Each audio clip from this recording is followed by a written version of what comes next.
Hey parents, it's Yulia, Executive Function Coach. In this video, I talk about how we approach helping kids build executive function skills. A lagging skill in executive function, the ability to think ahead, to plan, to prioritize, to organize, to visualize, to self-monitor, to follow through, and persist even through something that is a non-preferred activity.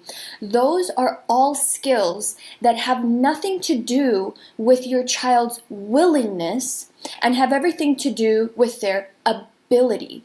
So a lot of times, parents, you feel like when you don't see your child executing, getting stuff done, that you need to implement a consequence or a reward in order to motivate them. And I put motivate in quotes because I think it's a BS word.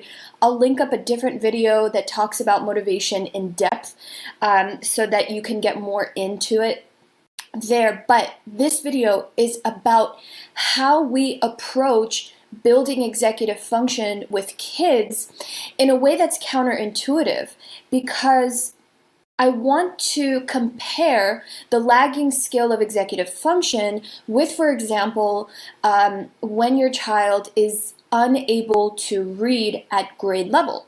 So when your child is having difficulty reading, what do? You assess where they are, what they can read. You assess what's holding them back. Is it the fact that they visually can't process the letters?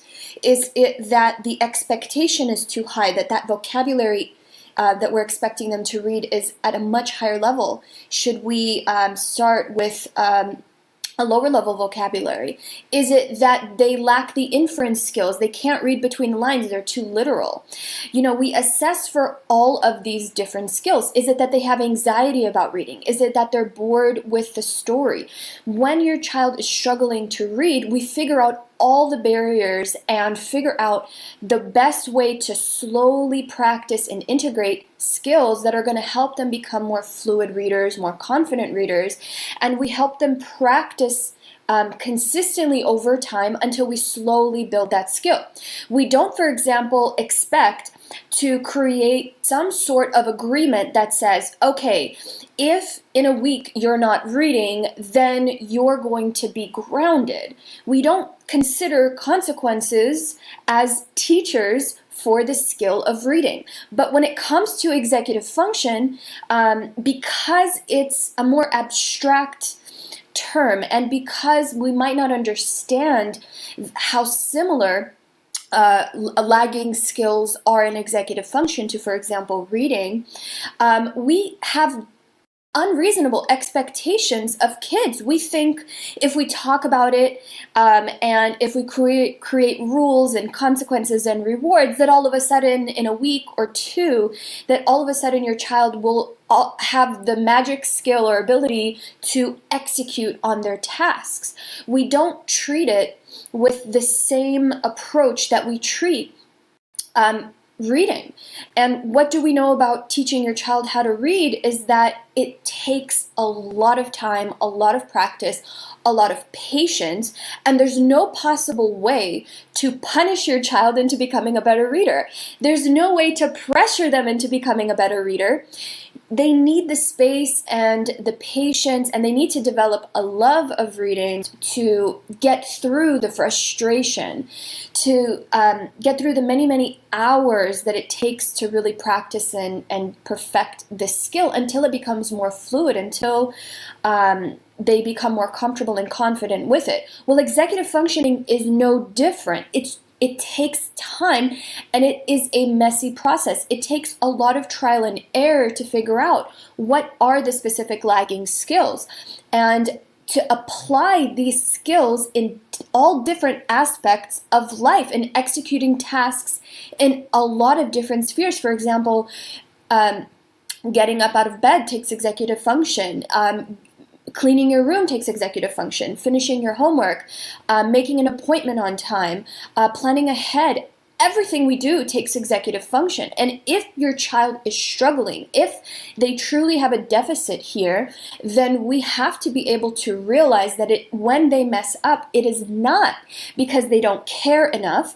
It's not because they are unwilling to do it. It's because they do not have the skill to do it yet. So just like teaching reading, learning and teaching executive function takes a lot of time and practice, and it needs to happen in a space where we're removing judgment, where there isn't a consequence if you don't have the ability to execute. A consequence will not help your child develop a skill. Now, I'm not saying never to have a consequence. There are absolutely times when consequences are appropriate in order to uphold limits and boundaries, especially for when you as a parent are setting an expectation or a rule that you expect your child to uphold. But again, when we do use a consequence, it's still up to you, parents, to regulate your emotion and not implement that consequence with the energy of punishment or judgment, or that your child is wrong or bad. It's just that that consequence exists for whatever choice they made. When it comes to executive function deficits, a lot of your child's behaviors and what seems like their choices or their willfulness is actually an inability to steer their behavior in a way that's going to get them a better outcome, because part of executive functioning deficit means you do not have the ability to delay your gratification. You act on an impulse. And parents, if you believe that consequences or punishing away those behaviors is going to work, even if that consequence changes that behavior or makes your child more compliant, guess what? That lagging skill is still there. That problem underlying that situation still exists. And now what you're doing is masking it by changing a behavior. I want you to instead consider behaviors as stress responses, as impulses, and as your child missing a skill, and that they need to practice. Just like when they mess up when they read, or they pronounce a word incorrectly, or they skip an entire couple of lines, you wouldn't punish that behavior away. You would interpret it as them communicating where they are struggling and that they have a lagging skill. And what that's going to help you do, for example, in the reading situation, is lower your expectation and really meet them where they are currently until they're ready to add more and more and more difficulty to that task. So behavior and executive function, getting stuff done, is no different than building a skill slowly over time.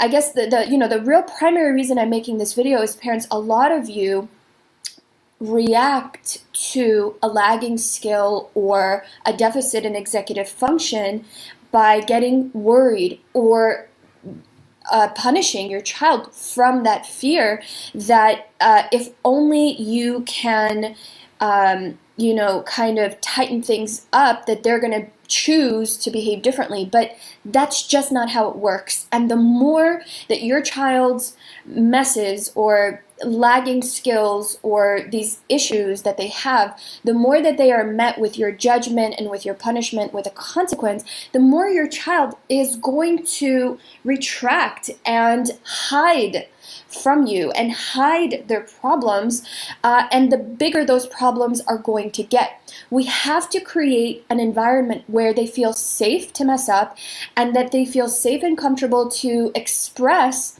what's going on, because without that, we don't know how to help them. Your child is your greatest source of information when it comes to executive function. For example, when I'm working with a student, I need them to be authentic with me about how it felt when that happened, or what they were thinking, or what they assumed would happen, or what did that impulse feel like. I need all of that input. I need them to trust me that I'm asking them in order to pick apart this issue so that I can help them. And they need to know that I am not coming from a place of judgment. I'm coming from a place of understanding that they have a lagging skill, just like they would have if they were struggling to read. And that way I can figure out where they are right here and meet them where they are and slowly guide them forward. And this process takes lots of time. It is imperfect.